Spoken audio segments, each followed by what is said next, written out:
speaker, Srimati Parveen Sultana, Chennai, and variety dance, Srimati Uma Maheshwari, founder, Dynamic Fitness Dance Academy, Indranagar, Neyveli.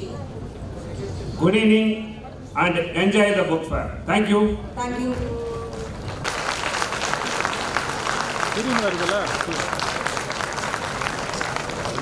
மொழி அரசி திருமதி பர்வீன் சுல்தான் அவர்கள் இளம் வயதிலேயே இலக்கியத்தின் மீது தீராத காதல் கொண்டு அதில் மூழ்கி முத்தெடுத்தவர். தாம் பெற்ற இன்பம் பெருகை வையகம் என்ற நோக்கோடு உலகலாம் சென்று உயரிய கருத்துக்களை முத்துக்களை சொல்லி மற்றவர்களை உயர்வுக்கு உறுதுணையாக இருப்பவர். என்றும் தோற்பது தோல்வி அல்ல, களத்தை விட்டு வெளியேறுவதுதான் தோல்வி போன்ற பெரியதோர் விஷயத்தை எடுத்து சொல்லி மற்றவர்களை ஊக்குவிப்பவர். இன்று பெரிதிலும் பெரிது கேள் என்ற தலைப்பின் கீழ் இருட்டில் ஒளியேற்றுவது போல் உரையாற்ற இந்த நெய்வேலி புக் ஃபேர் மேடை அவருக்கு அர்ப்பணிக்கப்படுகிறது. Srimathi Parveen Sultana, a motivation speaker, has been offered the book fair stage to lecture on fixing the target high. Welcome, madam.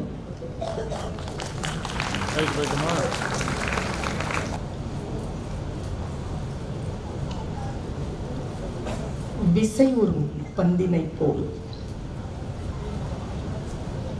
விசை உறும் பந்தினை போல் உள்ளம் வேண்டியபடி செல்லும் உடல் கேட்டேன்,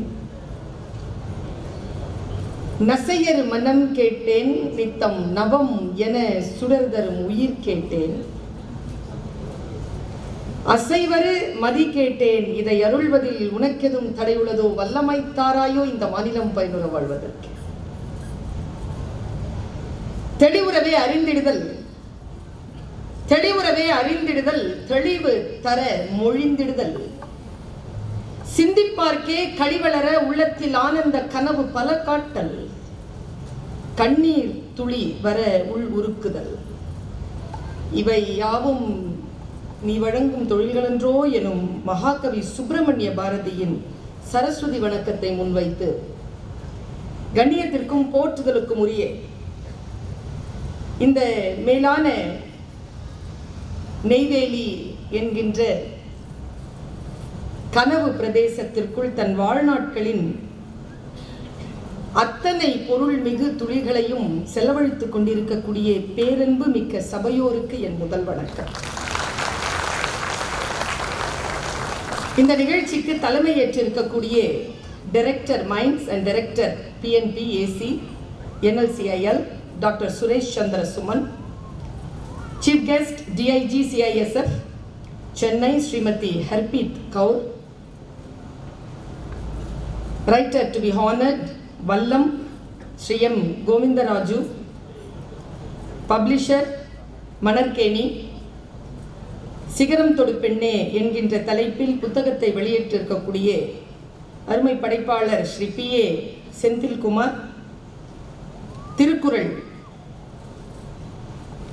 உரை எழுதியிருக்கும் பெருந்தகை ஸ்ரீ SP ராமலிங்கம், இந்த நிகழ்ச்சியை ஏற்பாடு செய்திருக்கக்கூடிய சீஃப் மேனேஜர் திரு உமாசங்கர், கல்ச்சுரல் கமிட்டி கன்வீனர் திரு கம்பன், திரு அருளழகன், திரு நடராஜன், திரு வீரப்பன், கல்ச்சுரல் கமிட்டி மெம்பர் திருமதி விஜயபிரபா, திருமதி ஷர்மிளா ஆகிய அனைவருக்கும் இந்த தருணத்தில் என்னுடைய அன்பான வணக்கமும் நன்றியும் பாராட்டும் வாழ்த்தும். 23 ஆண்டு காலமாக நெய்வேலியில் புத்தக கண்காட்சியை நிகழ்த்தி வருகிறீர்கள். இந்த வரலாற்று சிறப்பு மிக்க இந்த தொடர் ஓட்டத்தில் கொரோனாவினால் சில ஆண்டுகள் புத்தக திருவிழா தடைபட்டு நின்றதற்கு பிறகு 5 ஆண்டுகள் கழித்து மீண்டும் கோலாகலமாக இந்த திருவிழாவை நெய்வேலி மண் கண்டிருக்கிறது. நான் வாசலில் இருந்து உள்ளே நுழைகின்ற பொழுது பார்த்தேன், ஒரு மிகப்பெரிய அரசியல் மாநாட்டு எப்படி ஏற்பாடு செய்திருப்பார்களோ அப்படிப்பட்ட பிரம்மாண்டமான வாசலோடு மிக சிறப்பாக இந்த புத்தக திருவிழாவை நீங்கள் மக்களுக்காக திறந்து வைத்திருக்கிறீர்கள். அன்றாடம் 10,000க்கும் மேற்பட்ட வாசகர்களும் புத்தக அன்பர்களும் இந்த புத்தக திருவிழாவை நோக்கி வருகை தருகிறார்கள் என்கின்ற இனிமையான செய்தியையும் நான் அறிந்து அவர்கள் அனைவருக்கும் என்னுடைய பாராட்டையும் நன்றியையும் உரித்தாக்குகிறேன். எந்த தலைப்பில் பேசலாம் என்று இந்த நிகழ்ச்சி அமைப்பாளர்களிடம் நான் கேட்டேன். தலைப்பை தந்தார்கள். அந்த கட்டுரை தலைப்பில் நான் பேச மாட்டேன் என்று சொல்லிவிட்டேன். பிறகு நான் சொன்னேன் இந்த தலைப்பில் நான் பேசுகிறேன் என்று. நீங்கள் என்ன பேசினாலும் நாங்கள் கட்டுற தலைப்பாக என்னதை கொடுத்தோமோ அந்த கண்டென்ட்டை பேசுங்கன்னு சொல்கிற புத்திசாலித்தனம் இந்த நிகழ்ச்சி ஆர்கனைசருக்கு இருக்குது. அவர்களிடத்தில் அதை சொன்னார்கள். நான் அது என்ன தலைப்பு என்பதனை உங்களிடத்தில் சொல்லுகிறேன். நான் மனம் உவந்து திரளாக கூடியிருக்கக்கூடிய ஆயிரக்கணக்கானவர்கள் கூடியிருக்கக்கூடிய இந்த சபையில் இன்றைக்கு நான் பேச துணிந்த தலைப்பு பெரிதினும் பெரிது கேள் என்பது. மகாகவி பாரதியாரினுடைய சொல் பெரிதினும் பெரிது கேள் என்பது. இந்த தலைப்பிலே உங்களோடு சேர்ந்து சில நிமிடங்கள் நான் சிந்திக்க போகிறேன். என் கவலையெல்லாம் முன்வரிசையில் தமிழ் மொழி தெரியாமல் இந்த ஒரு மணித்தியாலம் அமரப்போகின்ற இவர்களை குறித்துதான். அவர்களுக்கு பக்கத்தில் இருக்கின்றவர்கள் பெருங்கருணையோடு நான் பேசுவதை கொஞ்சம் அவங்க மொழிபெயர்ப்பு செய்ய வேண்டும். ஒரு 5 நிமிஷம் கழிச்சு கூட ஒரு தனிப்பட்ட முறையில் சில கைத்தட்டல்கள் கேட்கலாம். அது நிச்சயமாக இவர்களுடைய கைத்தட்டலாக இருக்கும் என்று நான் நம்புகிறேன்.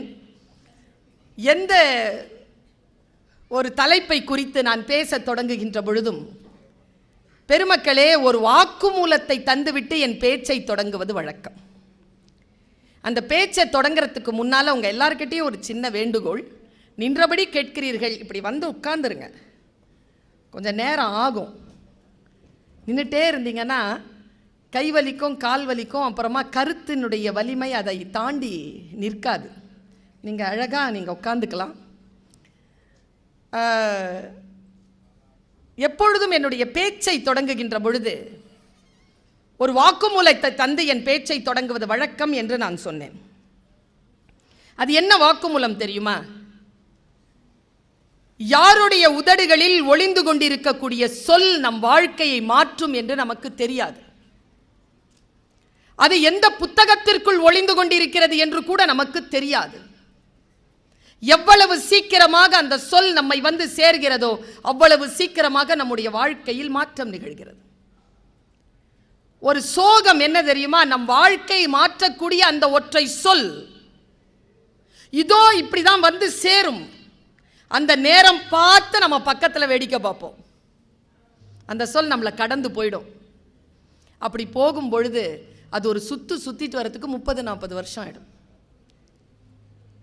எந்த சொல்லையும் கவனக்குறைவோடு தவற விட்டு விடாமல் வாழ்க்கைக்கு தேவையான அந்த சொற்களை ஒரு வானம்பாடி பறவை எப்படி முதல் மழை துளியை தன்னுடைய வாய் திறந்து பெற்றுக்கொண்டு தன்னுடைய உயிரை வளர்க்கிறதோ அப்படி சிந்தனையான சொற்களுக்காக உங்கள் காது மடல்களை திறந்து நீங்கள் அந்த சிந்தனைகளை உள்ளிழுத்து கொள்ள வேண்டும் என்று நான் கேட்டுக்கொள்கிறேன்.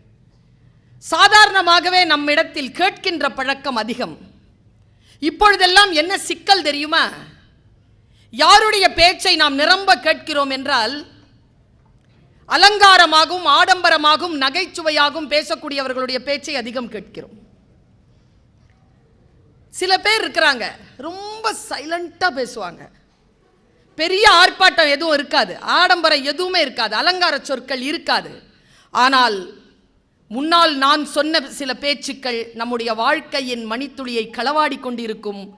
இந்த சைலண்டான ஸ்பீச்சஸ் இருக்கு இல்லையா, அது நம்முடைய வாழ்க்கையில் நாம் முதலீடு செய்வதற்கான மணித்துளிகளை நமக்கு தந்து கொண்டிருக்கும். கேட்கின்ற பயிற்சி யாருக்கு இருக்கிறதோ அவர்கள்தான் வாழ்க்கையில் சில விஷயங்களை சாதிக்கிறார்கள். கேட்கின்ற பயிற்சியை பெறுவதற்கு முன்னால் சொற்களோடு சேர்ந்து இது நம்முடைய வாழ்க்கைக்கு தகுதியானதா இல்லையா என்பதனை பார்த்து பெறுவது. சாதாரணமாகவே காலம் காலமாக நமக்கு தரப்படுகின்ற சொற்களுக்கு பின்னால் யாரோ ஒருவர் சிந்தித்த சிந்தனை தான் மறைந்திருக்கிறது.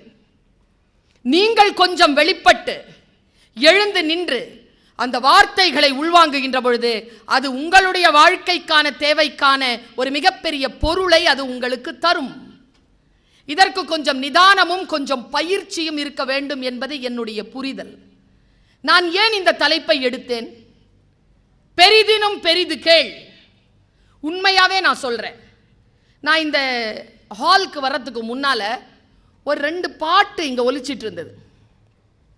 இது ஒரு புத்தக திருவிழா. அந்த 2 பாட்டும் கெட்ட வார்த்தைகளால் ஆன பாட்டு.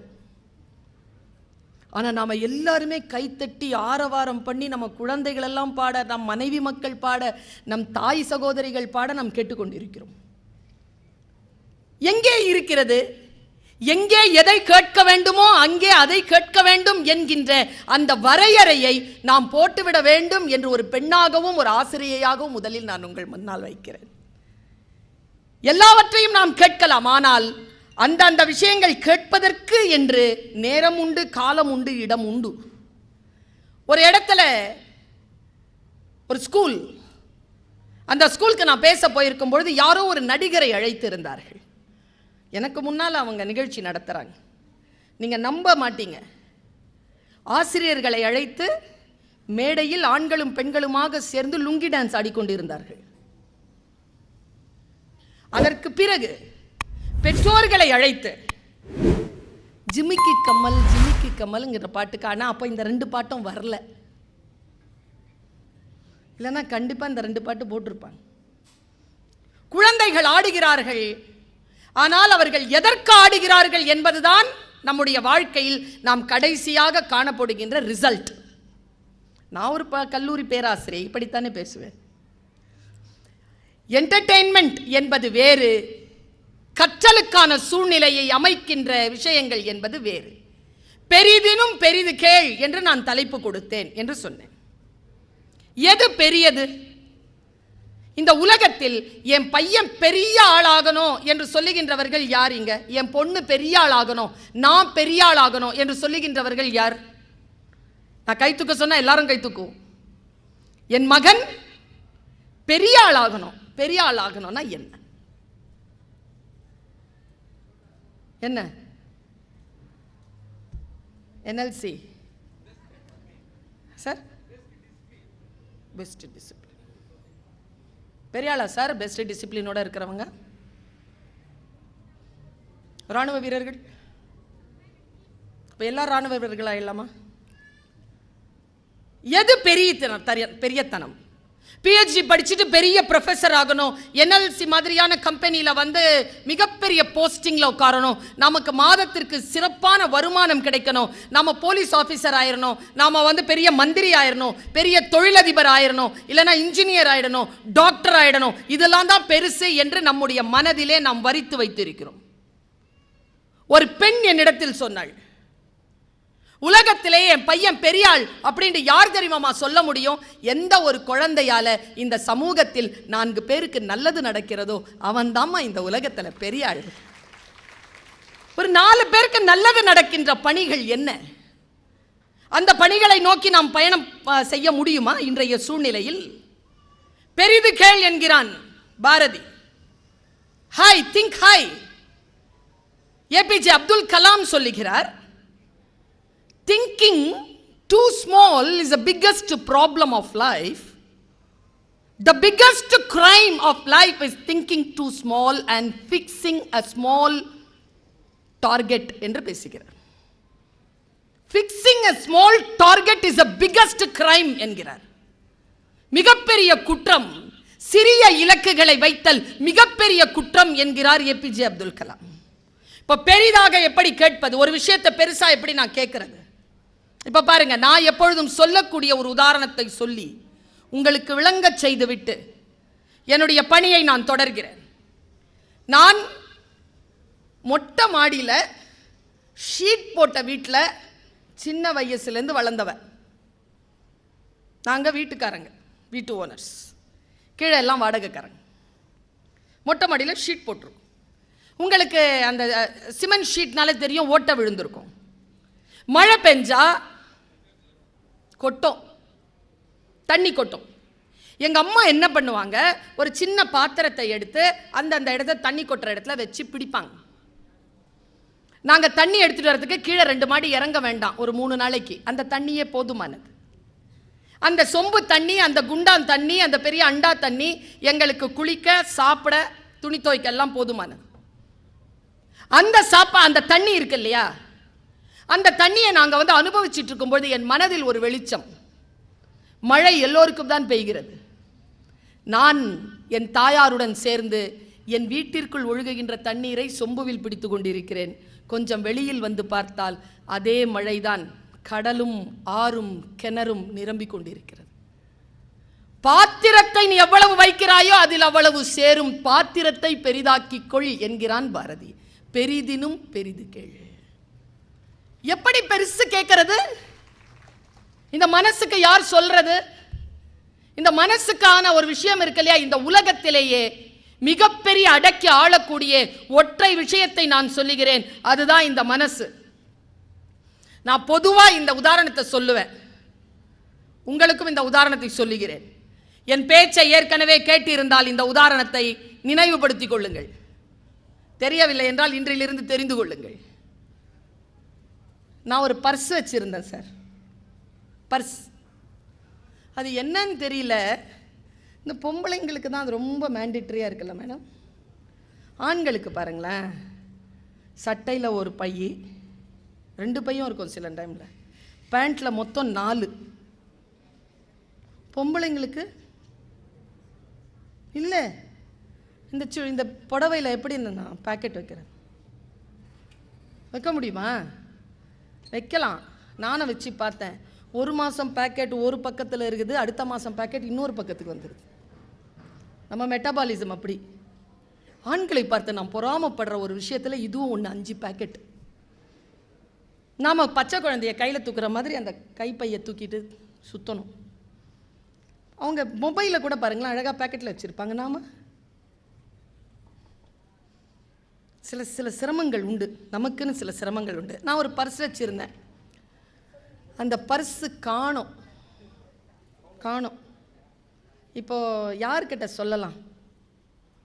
சார்கிட்ட சொல்லலாம். சிவப்பு சட்டை சார் பேர் உமாசங்கர். நீங்கள் தானே ஆர்கனைசர். நாங்கள் எதாவது காணணும் உங்ககிட்ட தான் கேட்போம். காணோம். உமாசங்கர் சார் வந்தார். உமாசங்கருக்கு சார்கிட்ட சொல்கிறேன், சார் பர்ஸு காணோம் சார். உமாசங்கர் சார் என்கிட்ட ஃபஸ்ட்டு கொஸ்டின் என்ன கேட்பாருன்னு நினைக்கிறீங்க? எங்க? பஸ்ஸில். அடுத்தது கேட்பார், பஸ் போயிடுச்சா? போயிடுச்சு சார். தேடினீங்களா? தேடினேன் சார். ரொம்ப கஷ்டமாக இருக்குது சார். இவ்வளோ கஷ்டப்படுறீங்களே, போலீஸ் ஸ்டேஷன் போகலாமா? போகலாம் சார். சரி, அந்த பர்ஸில் என்ன இருந்துச்சு கேட்பார்ல. இவ்வளோ கவலைப்படுறியே, அந்த பர்ஸில் என்ன இருந்தது? 30 ரூபா சார். உமாசங்கர் சார் என்ன சொல்வார்? போனா போட்டோம் சொல்வாரா? அவர் மட்டும் இல்லை, நீங்கள் எல்லாரும் சொல்வீங்களா? பர்ஸு 3 லட்சம் ரூபா. நம்ம என்ன தெரியுமா, எங்க தெரியுமா தவறு செய்கிறோம்? உள்ள என்ன இருக்குன்றதை பார்க்குறோமே தவிர இருக்கிறதே பெருமதியானது என்பது நமக்கு புரிவதே இல்லை. இந்த உடல் பெருமதியானது, தாய் தகப்பன் பெருமதியானவர்கள், இங்கே கிடைத்த வேலை பெருமதியானது, நமக்கு கிடைத்திருக்கக்கூடிய உறவுகள் பெருமதியானது, நமக்கு காலம் கொடுத்திருக்கக்கூடிய அட்சதை பெருமதியானது.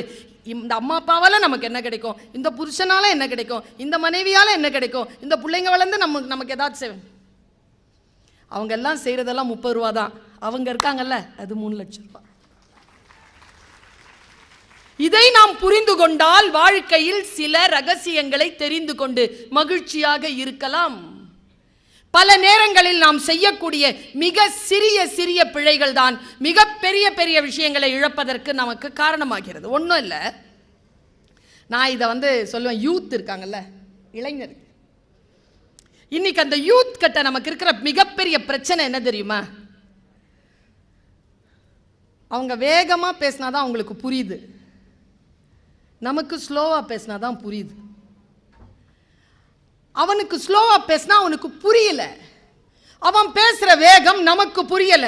இது ஒரு கம்யூனிகேஷன் கேப், மொழி கேப். இது இந்த குழந்தையை நாம் மிகப்பெரிய இலக்கு நோக்கி வளர்வதற்கு நம்மை நாமே முன்னுதாரணமா போடணும். முதல்ல நாம பேசுறது அவனுக்கு புரியணும், அவன் பேசுறது நமக்கு புரியணும். ரெண்டுமே நமக்கு புரிவதே இல்லை. பல நேரங்களில் மொழியை சரியாக புரிந்து கொள்ளாதவர்களால் வாழ்க்கையில் உறவுகள் சிக்கல்களுக்குள் உள்ளாகின்றன. பெரிய விஷயத்தை நான் சொல்றேன். இந்த உலகத்திலேயே நான் சொல்ற இந்த விஷயம் மட்டும் உங்களுக்கு இன்றைக்கு புரிந்து போனால் நான் எப்படி மகிழ்ச்சியாக இருக்கிறேனோ அந்த மகிழ்ச்சியை நான் உங்களுக்கு கடத்திவிட முடியும். எவ்வளவு சோகம் எவ்வளவு துக்கமாக இருந்தாலும் ஹாப்பியா இருக்கிறதுங்கிறது நம்முடைய சாய்ஸ். நம்முடைய சாய்ஸ். அது எப்படி அந்த சாய்ஸை எடுக்கிறதுங்கிறது சொல்றேன். ஐ டோன்ட் நோ, இதை நீங்கள் கேட்டு இருக்கலாம். மீண்டும் சொல்கிறேன், சொற்களின் மீது நாம் கவனம் வைக்க வேண்டும். பல நேரங்களில் வீட்டில் ஆண்கள் இருக்காங்கல்ல, அவங்களோட சண்டையே போட முடியாது தெரியுமாப்பா. சண்டை ஆரம்பிக்கும் போதே இந்த டைலாக் சொல்லுவாங்க, இப்ப கடைசியா நீ என்ன சொல்ற? ஓ, இன்னும் சண்டையே ஆரம்பிக்கலையா? அவங்களுக்கு தெரியும் ஆரம்பிக்க போது இது ஒரு மிகப்பெரிய விஷயம் வரப்போகுது அப்படிங்கிறது. சொற்களை எப்படி சமாளிப்பது, சொற்களை எப்படி புரிந்து கொள்வது? எனக்கு இவர்கள் பேச வேண்டும் என்று தந்த தலைப்பு பெண்களை குறித்து நீங்கள் பேசுங்கள் என்று கொடுத்தார். நான் இன்றைக்கு பெண்கள் பாதுகாப்பிற்காக, பெண்களுடைய சுய விடுதலைக்காக, பெண்கள் தன்னுடைய ஆன்ம விடுதலை எப்படி பெற வேண்டும் என்பதற்காக தேர்ந்தெடுத்த என் சிந்தனையிலிருந்து சொற்களை கொண்டு உங்கள் முன்னால் வீசுகிறேன். புரிந்தவர்கள் புரிந்து கொள்ளுங்கள்.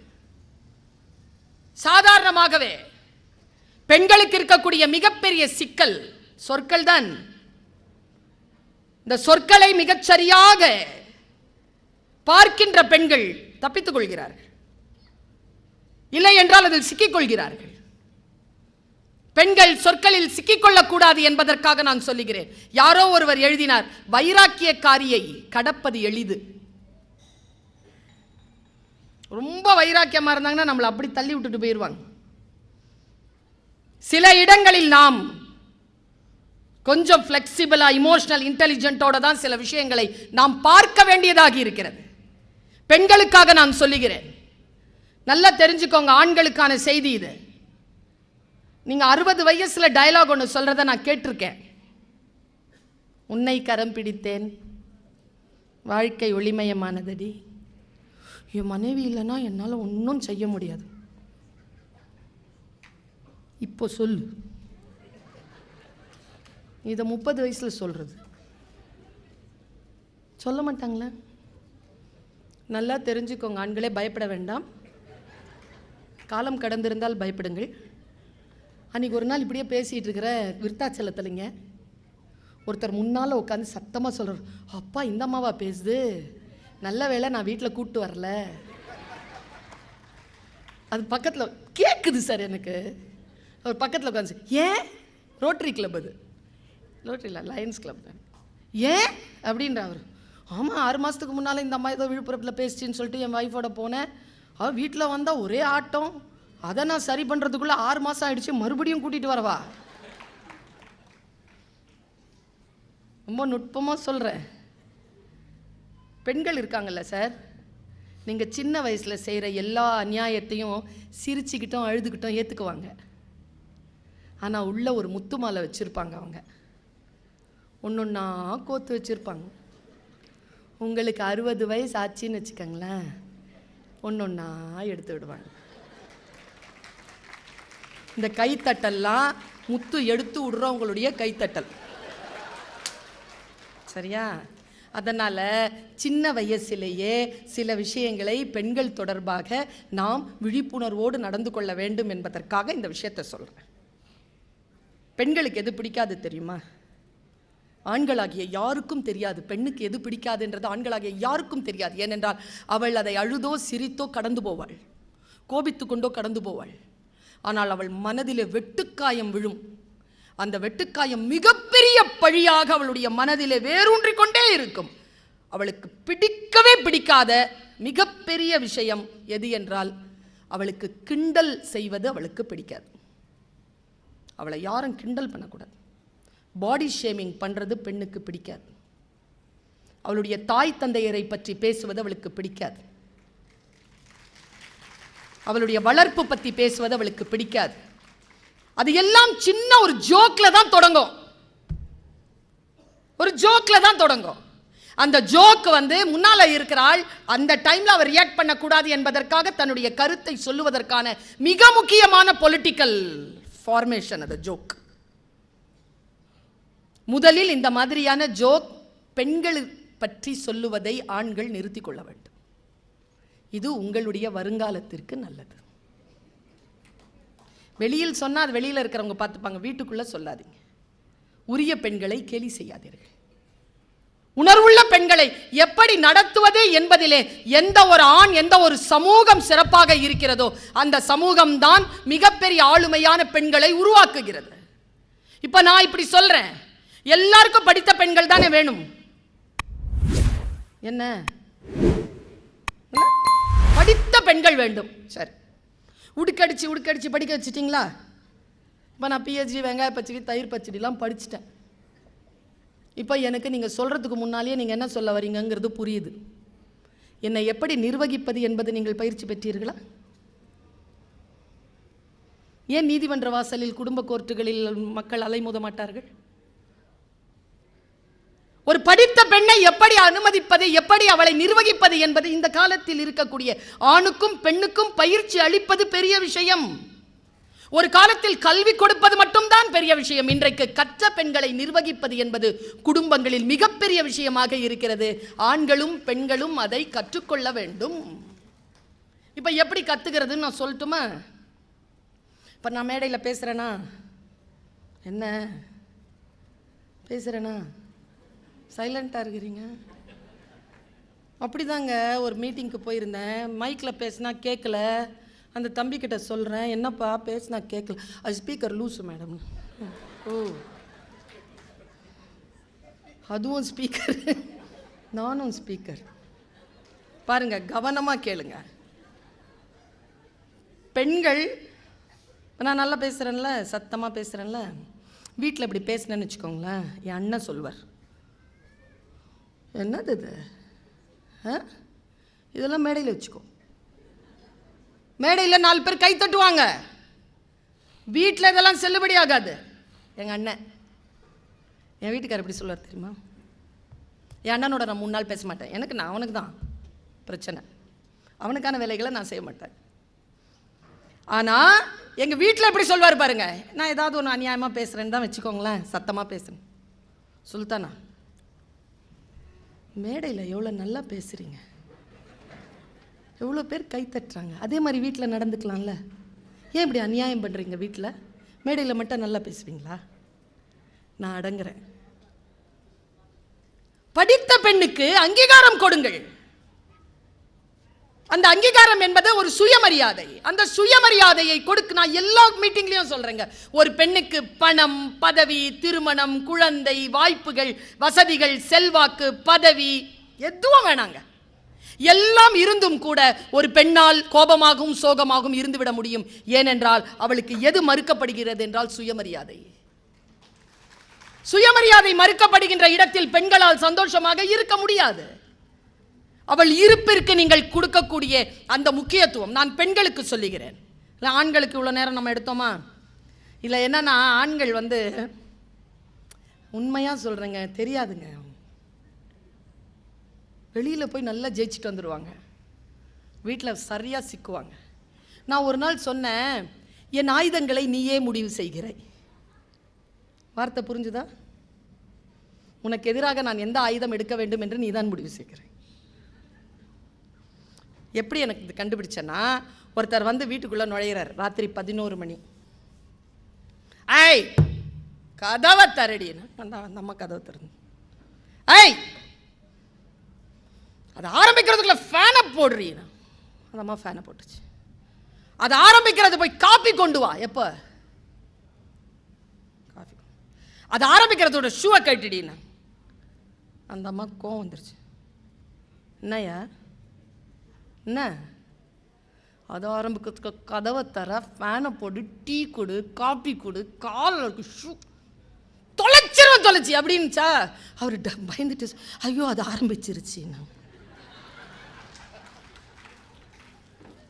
என் ஆயுதங்களை நீயே முடிவு செய்கிறாய்.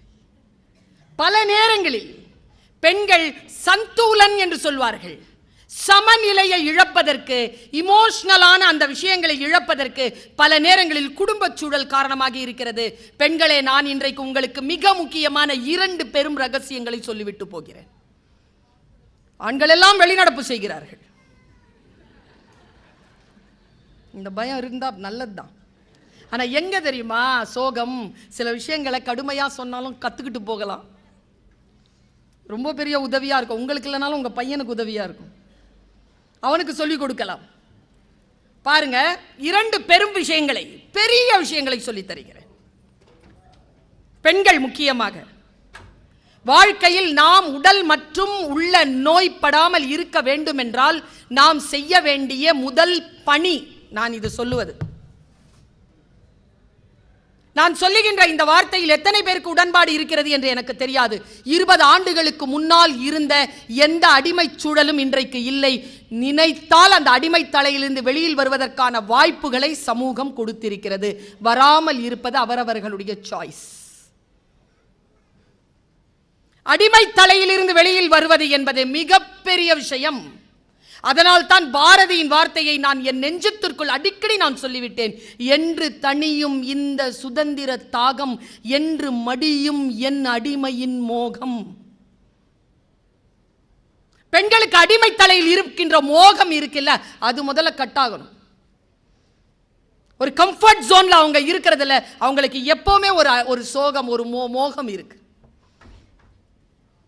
நான் அந்த அடிமை தலையில் இருக்கிறேன் என்பதிலே அவர்களுக்கு ஒரு பெருந்தன்மையும் உண்டு, பெருமையும் உண்டு, சோகமும் உண்டு, துன்பமும் உண்டு.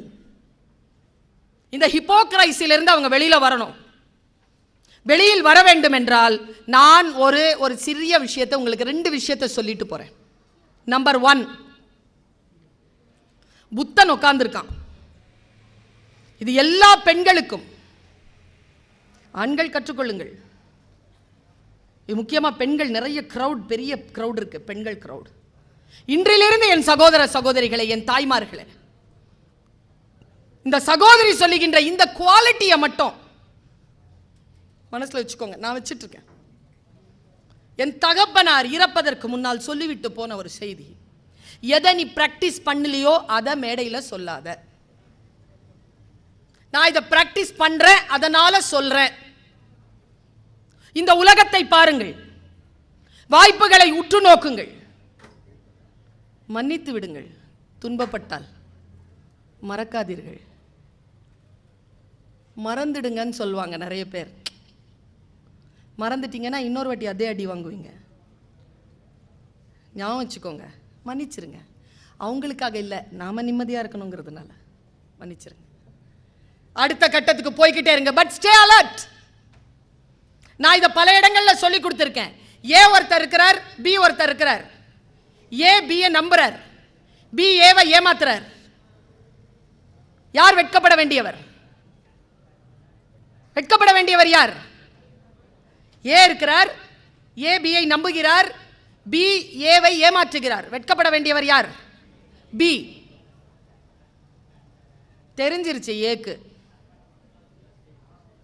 பியை விட்டு விலகிட்டார். ஆனா பி மறுபடியும் வரார், அதே போல் ஏவை ஏமாற்றுகிறார், ஏவும் ஏமாறுகிறார் என்றால் இப்பொழுது வெட்கப்பட வேண்டியது யார்? மனசுல வச்சுக்கோங்க. இந்த ஏ பிங்கிறது யார் வேண்டுமானாலும் இருக்கலாம். ஊவரிங் என்று சைக்காலஜில இதுக்கு பேர் கொடுக்கறாங்க. நாம் சில விஷயங்களை தெளிவாக எப்படி அணுகுவது? புத்தன் உட்கார்ந்திருக்கிறான், புத்தனை தேடி ஒருத்தன் வந்தான். யாரா புத்தன்னு கேட்டான். அவமரியாதையான சொல். புத்தனுக்கு உடன்பாடு இல்லை என்ற சொல்லில். புத்தன் கீழே பார்த்துக்கிட்டே இருக்கான். 12 பேர் உட்கார்ந்துருக்காங்க. பக்கத்தில் உட்கார்ந்து அசோகன் எழுந்தான். ஆனந்தன் எந்திரிச்சான். யாரை பார்த்து நீ வந்து அவமரியாதையா கேட்ட? உனக்கு யார் வேணும்? புத்தன் வேண்டும். எங்க புத்தன்? ஆனந்தனை உட்கார வச்சு புத்தன் எந்திரிச்சான். நான் தான் புத்தன். என்ன வந்தவன் ஒன்னும் சொல்ல, நீ தான் புத்தனா அப்படின்னு காரி துப்பிட்டான். அடிக்க போனாங்க எல்லாரும் அவனை. புத்தன் எல்லோரையும் உட்கார வைத்து ஒரு சொல் சொன்னான், பெண்களை நீங்கள் கையில் எடுத்துக்கொண்டு செல்ல வேண்டிய செய்தி. புத்தன் சொன்னான், ஆனந்தா உட்கார், சீடர்களை உட்காருங்கள். இங்கே ஒன்றும் நடந்து விடவில்லை. வந்தவனுக்கு புத்தன் யார் என்றே தெரியாது. புத்தன் யார் என்று தெரிந்தால் அவன் துப்பி இருப்பானா? நான் ஏதோ ஒரு கருத்தை சொல்லி இருக்கிறேன், அந்த கருத்தின் மீது தான் அவனுக்கு கோபமே தவிர புத்தன் மீது இல்லை. ஃபர்ஸ்ட் டேக் அவே மெசேஜ் அது என்னன்னு தெரியல. என் ஹெச்ஓடிக்கு என்னை பார்த்தாலே ஆவறதில்லை, உன்னை பார்த்தா ஆவறதில்லை. நீ ஏதோ சில்மிஷம் பண்ற, அந்த சில்மிஷம் தான் ஆவறதில்லை, உன்னை பார்த்தா ஆவறது. என் மாமியாருக்கு மேடம் நீங்க 1000 சொல்லுங்க, நானாலே என்னமா பண்ற நீ. இதை புரிஞ்சுக்கிட்டோன்னு வச்சுக்கோங்களேன், கருத்தின் மீது தானே, கருத்தை திருத்திக் கொள்ளலாம். எதற்கு தனி மனிதன் மீது போர்? உங்களுக்கும் எனக்கும் சில பிரச்சனைகள் உண்டு, பிரச்சனைகளை நாம் தீர்த்து கொள்ள வேண்டுமே தவிர பகை ஏன் பாராட்ட வேண்டும்? பாருங்க, நான் அற்புதமான ஒரு கவிதை, ரொம்ப ஆழமான ரொம்ப உயரமான ஒரு கவிதையை சொல்லுகிறேன். நீயும் நானும் பிரிந்து விட வேண்டும் என்று முடிவானதற்கு பிறகு உனக்கும் எனக்கும் எதற்கு பகை என்ற புதிய உறவு? மேட்ரு என்னவோ முடி, உன்னாலதான் நாங்க பிரிஞ்சோம், இல்ல இல்ல உன்னாலதான் நாங்க பிரிஞ்சோம். 2 பேரும் சண்டை போட்டுக் கொள்ளாதீர்கள், யார் காரணமாக இருந்தாலும் பிரிந்தாகி விட்டது, அவ்வளவுதான். Come to the conclusion. கருத்தின் மீதுதான் பிரச்சனையே தவிர மனிதர்கள் மீது அதை செலுத்தாதீர்கள். பெண்கள் முக்கியமாக கொள்ள வேண்டிய முதல் பாடம். 2வது பாடம், வந்தவன் போயிட்டான், வாட் நெக்ஸ்ட்னா மறுபடியும் துப்ப வந்தான். அவனுக்கு நான் ஏதோ சொல்லியிருக்கேன்டா, அதுதான்டா அவனுக்கு கோவம் வந்துருச்சு, நீ என்னன்றதை நாளைக்கு தெளிவாக சொல்லிப்போ போன்னா அவன் போயிட்டான். அடுத்த நாள் வந்து அழுகுறாங்க, ஆமா இல்ல இவன் மேல எனக்கு என்ன பிரச்சனை, இவன் ஒரு கருத்து சொன்னான், அந்த கருத்து மீது தானே பிரச்சனை, கருத்தை தானே நான் கேட்டுக்க வேண்டும், இவன் மீது துப்புவதற்கு எனக்கு என்ன யோகியதை இருக்கிறது என்று தெரிந்து கொண்டு வந்து அழுதான் அழுதான் அழுதான் அழுதான் காலில் விழுந்து. அடுத்த நாள் நீங்க எல்லாருமே கையில எடுத்துட்டு போகிற மிக முக்கியமான மெசேஜ், பெண்கள். நான் பார்க்குறேன், 50 வயசு கடந்த பெண்களுக்கு கண்களில் நிரந்தர சோகமும் நிரந்தர கோபமும் இருக்கு. ஏன் தெரியுமா? எதையோ சுமந்து கொண்டிருக்கிறீர்கள். உங்களை ரிலீஸ் பண்றதுக்காக சொல்றேன். நான் சொல்லுகின்றது, நான் போடுகின்ற இந்த மழை, வீட்டில இருந்து ஒழுகுற தண்ணியை பிடிக்கிற சின்ன பாத்திரம் இல்லை, உங்கள் மனதை கடல் அளவு ஆக்கி கொண்டு இதை நிரப்பி கொண்டு போங்க. அவன் சொல்லுகிறான், வந்தவன் கேட்டான், மன்னிச்சிரு புத்தா, மன்னிச்சிரு புத்தா, மன்னிச்சிரு புத்தா. புத்தன் என்ன செஞ்சிருக்கணுங்க சொல்லுங்களேன், என்ன செஞ்சிருக்கணும்? புத்தன் என்ன செய்யணும்? மன்னிக்கணும் தானே. புத்தன் சூப்பருங்க, புத்தன் இஸ் a குரு. உங்களையும் போல என்னையும் போல அல்ல, அவன் குரு, அவன் பரமாச்சாரியானவன், மிகப்பெரிய குரு அவன். அவன் சொன்னான், முடியாது, உன்னை என்னால் மன்னிக்க முடியாது. வந்தவன் கேட்டான், ஏன்? என்ன பதில் பாருங்களேன், நீ துப்பியது நேற்று, நீ துப்பிய எச்சில் இதுவரைக்கும் நான் கன்னத்திலேயே வைத்துக்கொண்டு கோபப்பட நான் என்ன முட்டாளா? நீ துப்பிய எச்சில் கடலில் கலந்து விட்டது, ஏனென்றால் நான் ஓடிக்கொண்டிருக்கும் கங்கையாறு. அப்பா, நான் ஓடிக்கொண்டிருக்கும் கங்கையாறு, நீ துப்பிய எச்சில் அந்த கடலில் கரைந்து விட்டது. இதோ நான் பேசிக் கொண்டிருக்கிறேனே, இதுவும் கடலில் கரைந்து போகும். அதற்காகத்தான் சொல்லுகிறேன், நினைவு விளைத்துக்கொள், இதுவும் கடந்து போகும்.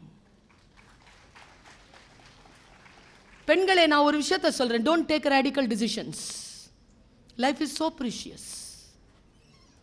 மாற்றம் ஏதும் நிகழ்த்த முடியா வாழ்க்கையின் ஆதலின் எழு என்றதும் எழுந்தனன்றா கண்ணகி.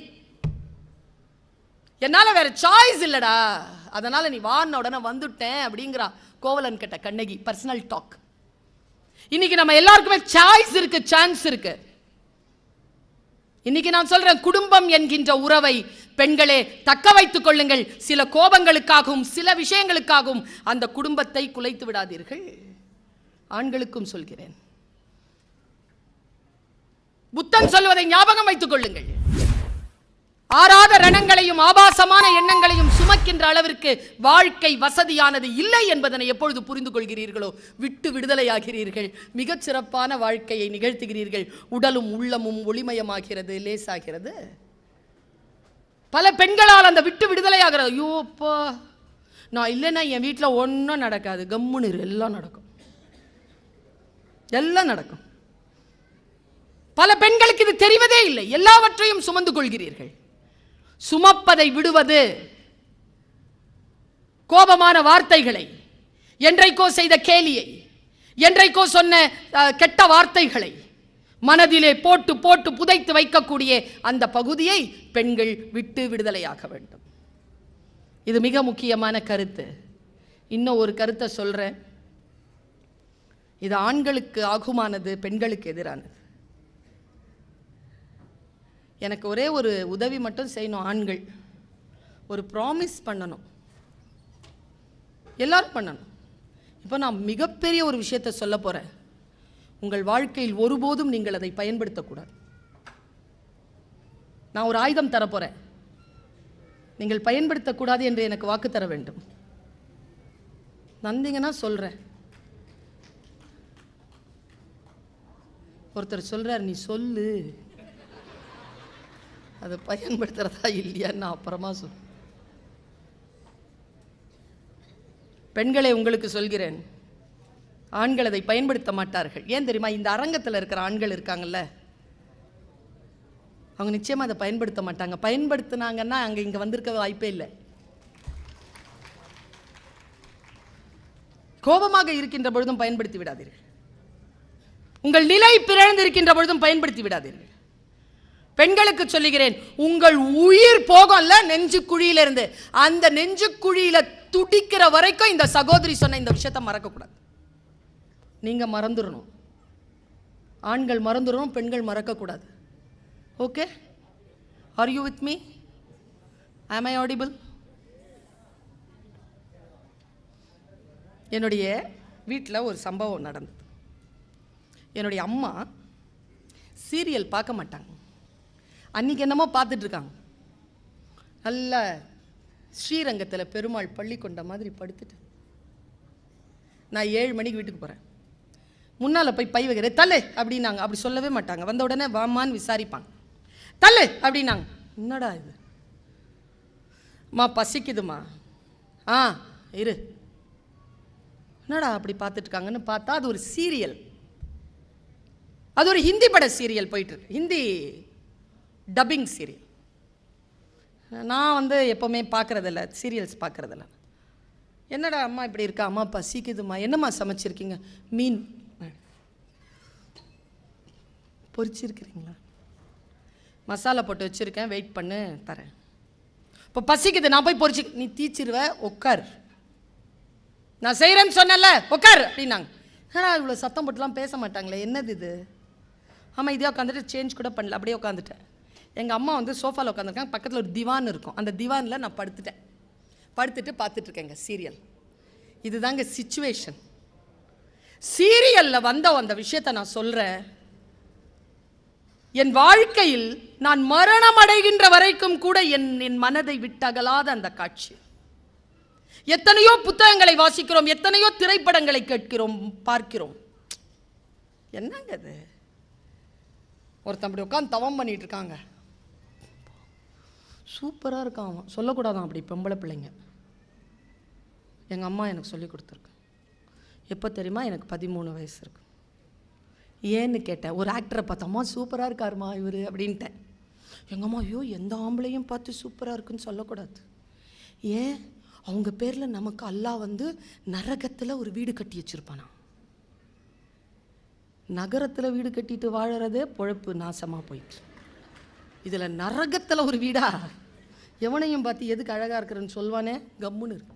நான் அந்த 8ஆம் கிளாஸ் படிக்கும்போது என் ஃப்ரெண்டு லக்ஷ்மி கிட்ட சொன்னேன், யாரையும் பார்த்து அழகாக இருக்குன்னு சொல்லாத, உன் பேரில் நரகத்தில் வீடு கட்டப்படும். சிரிச்சிட்டு, அப்போ எனக்கு ஒரு காலனியே இருக்கும்னு நினைக்கிறேன். நான் வந்து ஆண்களை பார்த்து ஐயோ அழகு அப்படின்னு வியக்கிறதே இல்லை. அதான் பிடுங்கி விட்டாங்களே பிளக்க. ஆனால் அன்னைக்குங்க அந்த சீரியலில் சூப்பராக இருந்தாங்க அந்த ஆள். கண்ணுங்க தலைமுடி 6'3" ஹைட்டு, 6 பேக்கு, மூக்கு நாசி இப்படி இருக்கு. இப்படி ஏந்திரிச்சு இப்படி நின்னா பாருங்க, டேங்க அப்பா யாரா அதுன்னு பார்த்தா அவன் ஒரு அசுரனா. கண்டிப்பாக அது ஹிந்தி பட சீரியல் தான். ஏன்னா நம்ம ஊரில் அசுரர்களை இவ்வளோ அழகாலாம் காட்ட மாட்டாங்க இல்லை. அவன் பேர் துர்கா மா அசுர். துர்கா மா அசுர் அப்படி நிற்கிறான், விபூதி பூசி இருக்கான், திலகமிட்டு இருக்கான். அந்த இது இருக்கு இல்லைங்க, அந்த ஹோமத்துக்கு முன்னால் உட்காந்துருக்காங்க. என்ன அந்த டைரக்டர்லாம் நான் பார்க்குறேன், எப்படிங்க இவங்களுக்கு இப்படிலாம் வருது, அவ்வளோ அழகாக பண்ணுறாங்கன்னு நினைக்கிறேன். அதுக்கு படைப்பாக்கம் தானே. காளி அப்படின்ன உடனே காளி வந்துட்டான். காளி என்ன அழகு, ஆனால் கருப்பாக இருக்கிறா, பயங்கர அழகு Kali. Oh my god, she is a goddess இல்லை, பேரழகு. வெள்ளை உடுத்தியிருக்கா, ஆனால் கருப்பாக இருக்கா, கண்ணெல்லாம் செவப்பாக இருக்கு, கழுத்தில் அந்த இது போட்டிருக்கா மண்டவோடு. என்ன வேண்டும்? நாளைக்கு நானும் ஆதிபரா சக்தியும் சண்டை போட்டு கொள்ளப் போகிறோம். நான் ஆதிபரா சக்தியை கொல்ல வேண்டும். யாரிடத்திலும் உபாயம் இல்லை. புராணம் சொல்கிறது காளி உன்னிடத்தில் உண்டு என்று. நான் உன் பக்தன், ஆதிபராசக்தியை கொல்லும் ஆயுதம் தா. இப்போ காளி சொல்றா, அதெல்லாம் இல்லை, முடியாது, தெரியாது, போயிட்டா. கையை வெட்டி போடுறாங்க. காளி மறுபடியும் வரா, சொல்றியா இல்லையா, இல்லைன்னா கழுத்தை வெட்டி போட்டுருவேன்றான். இங்க பாருடா, நீ என்னுடைய பக்தன், ஆனாலும் நான் இதை சொல்ல முடியாது, சொன்னால் என் சக்தி குறை. அப்போ ஆதிபராசக்தியை கொல்றதுக்கு ஒரு ஆயுதம் இருக்கு, அப்படித்தானே? கொடு, நான் என்ன செய்யணும்னு சொல்லு, உனக்காக நான் தவம் இருக்கிறேன். ஆனா நான் ஆதிபராசக்தியை கொல்லணும். இப்போ நாம எல்லாரும் தான் ஆதிபராசக்தி, சரியா? நம்மளை கொல்லணும்னு சுத்திட்டு இருக்கக்கூடிய துர்கா மாசூர் யாருன்னு அவங்கவுங்க வாழ்க்கையில் அவங்கவுங்க நினச்சிக்கோங்க, சரியா? அவங்க போய் காளி கிட்ட ஆயுதம் கேட்குறாங்க. தவம் இருந்த ஆயுதம் தருகிறாள் காளி. நான் தான் சொல்றேன், ஆதிபராசக்தியை கொல்லும் அந்த ஆயுதத்தை துர்கா மாசூர் பெற்றுக்கொண்டான். அந்த ஆயுதத்தை நான் இப்பொழுது சொல்ல போகிறேன். ஆண்கள் அதை மறந்துவிட வேண்டும். ஏன்னா காளி கொடுத்த ஆயுதம் இல்லை, ஒர்க் ஆகும். பெண்கள் இருக்கிறீங்கல்ல, நீங்கள்லாம் ஆதிபராசக்திகள். என்ன நடந்துச்சின்னு பாருங்க. உங்களுக்கு தெரியுமாங்க, அன்று இரவு நான் சாப்பிடலைங்க, சேஞ்ச் கூட பண்ணலைங்க, அப்படியே படுத்து முடங்கி தூங்குனதான். மனசு அவ்வளோ வலிச்சிருச்சுங்க அந்த ஆயுதத்தை பார்த்து, ரொம்ப வலிச்சிருச்சு எனக்கு. நான் சொல்றது வேற யாரும் கண் பார்வையில பார்க்கின்றபடி போகின்ற விஷயம்தான். ஆனால் இப்படி யாரும் சொல்ல மாட்டார்கள். என் மனதில் படுகிறது, அதை கண்ணாடியா அப்படி நின்று அந்த வெளிச்சத்தை உங்க முன்னால காட்டுறேன், அவ்வளவுதான். காளி சொல்றா, இங்க பார், ஆதிபராசக்தியை கொல்ல முடியாது, சரி, அவளை சக்தி இழக்க செய்ய முடியும். நான் அவளை சக்தி இழக்க செய்யக்கூடிய உபாயத்தை உனக்கு தருகிறேன். அவள் சக்தி இழந்து நிற்கின்ற பொழுது நீ ஆயுதத்தை பயன்படுத்தி கொண்டால் அவள் செத்து போவாள். முதல்ல சக்தி இழக்க வைக்கணும்ல, கொடு ஆயுதத்தை கொடு. ஒன்றும் இல்லை, ஆயுதமே கிடையாது. என்னது? வானத்துலேருந்து அவள் இறங்குவாள்ல, முன்னால் வருவாள்ல, வந்த உடனே நீ போர் எதுவும் செய்யாத, அவளுக்கு எதிராக 4 கெட்ட வார்த்தை பேசு, அவதூறு. அவள் அழகை, அவள் உடலை, அவள் அறிவை, அவள் நிர்வாகத்திறனை, அவள் அஸ்தித்துவத்தை, அவள் சுயத்தை டிகிரேட் பண்ணு. பேசிக்கிட்டே இருந்தனா அவ சக்தி இழப்பால, அப்போ நீ ஆயுதத்தை செலுத்தலாம். போயிட்டாங்க. இப்போ எனக்கு என்ன ஆக போகுதுன்னு தெரில. பாருங்களேன், நம்ம எல்லாருமே சக்திகள்னு சொல்கிறோம்ல, நம்ம கெட்ட வார்த்தை கேட்டு பழக்கமாங்க அப்பா வீட்டில்? நம்மளுக்கு யாராவது கெட்ட வார்த்தை சொல்லியிருக்காங்களாங்க? சமூகம் சொல்லுதா இல்லையா? புகுந்த வீட்டில் சில நேரங்களில் கேட்டுருமா இல்லையா? எப்படிங்க வருது நமக்கு? இதே நிலை தான் சக்திக்கு வருது, ஆதிபராசக்திக்கு வருது. நல்லா தெரிஞ்சுக்கோங்க, சிவனுக்கு அபிஷேகம் தான், சக்திக்கு மந்திரம் தான். சொல் போதும் உங்கள் மனைவிக்கு, உங்களுக்கு தான் அபிஷேகம் வேணும். நீங்கள் ஸ்தூலமானவள், அவள் சூட்சுமமானவள். சக்தி நிலையில் இருக்கக்கூடிய பெண்கள் எல்லோரும் சூட்சுமமானவர்கள். சூட்சுமம் என்பது வெளியில் தெரியாது, வெளியில் தெரியாது. பலம் வெளியில் தெரியும், ஸ்தூலம் வெளியில் தெரியும். நான் அப்படியே பார்த்துட்டே இருக்கேங்க. அந்த சீரியலில் பிரேக் போட்டான். எங்கள் அம்மா சொன்னாங்க, நான் போய் மீன் பொரிச்சிட்டு வந்துடுறேன். வேணாம், நான் சீரியல் பார்க்க போகிறேன். வேணாம். அதிகாலைங்க, அடே அப்பா, சூரியன் உதிக்கிறாங்க, வராங்க பராசக்தி. பா, அவன் அசுரனையே இவ்வளோ அழகாக படைச்சவன் பராசக்தியை எப்படி படைச்சிருப்பான்? தலைமுடி எப்படி பறக்குதுங்க. பின்னால சூரிய உதயம், திலகமிட்டு சர்வபூஷிதையா அப்படி இறங்குறான். அந்த அழகையே பார்த்துருக்கேன். வந்த உடனே அப்படி நின்னாங்க. வந்து நின்ன உடனே இந்த ஆள் இருக்கான்ல, நீலாம் பெரிய சக்தியா, நீலாம் ஒரு சாமியா, அறிவில்லை உனக்கு, என்ன மாதிரி ஆளோட போய் போட்டி போடுறதுக்கு வந்திருக்கிற, நீ என்ன உலக மாதாவா? அவளுக்கு மிரள்றாங்க. அவளுக்கு இந்த மாதிரி கெட்ட வார்த்தைலாம் கேட்டு பழக்கம் இல்லை. என்ன சண்டை போடு, உங்ககிட்ட போய் யாராவது சண்டை போடுவாங்களா? நீ என்ன யோகியதையோட நிற்கிறேன்னு உங்ககிட்ட நான் இப்படி பேசுகிறாங்க. அவன் திட்டமிட்டு பேசுகிறான். அவன் நில கொலையிறாங்க. பேச பேச பேச, நீலாம் சிவனோட பக்கத்தில் உட்காந்துருக்கிறதுனால தான் உனக்கு என்ன பெரிய இவளா நீ அவளா நீ அப்படி பேசிக்கிட்டே இருக்க துணுண்டாயிட்டாங்க. ஐயோ அம்மாடி, அவன் துணுண்டான உடனே அவன் அந்த வாளை அப்படி எடுத்துட்டு வந்து ஓங்கி சக்தியை அடிக்கிறதுக்கு வரும்போது சிவபெருமான் எங்கிருந்தோ வந்துட்டார். புராண கதையில் சக்தி அப்படின்னு உடனே அப்படி பார்க்குறா. நீதானடி என் அர்த்தாங்கினி, நீதானடி என் சக்தி, நீதாண்டி லோகமாதா, உனக்காக தானடி நான் இயங்குகிறேன். எழுந்து நில், அவன் யாரும் இல்லை, அவன் அற்பன்.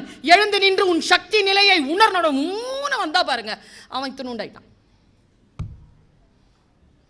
அவன் கையில் இருக்கிற சூலாயுதத்தை போட்டு அப்படியே போட்டா பாருங்க, நெஞ்சில் துர்கா அப்படி நிற்கிறா.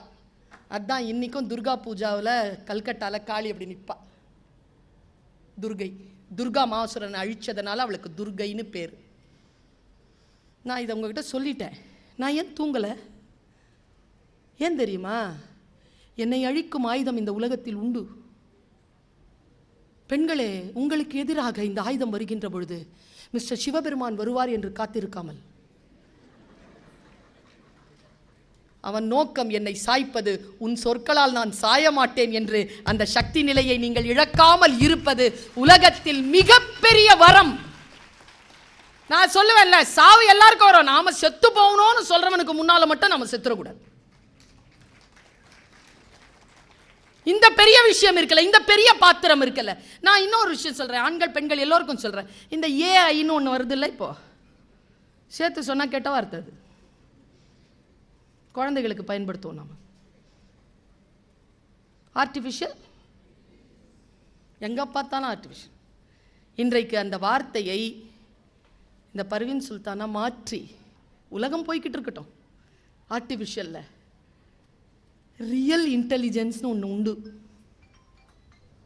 நம்ம எல்லாருமே அதை மறந்துட்டோம். பெண்கள் கிட்ட இருக்கு அந்த ரியல் இன்டெலிஜென்ஸ். உங்ககிட்ட இல்லை, இயற்கையாக உங்களுடைய பாடியிலேயே இருக்கு அந்த ரியல் இன்டெலிஜென்ஸ் இருக்குல்ல.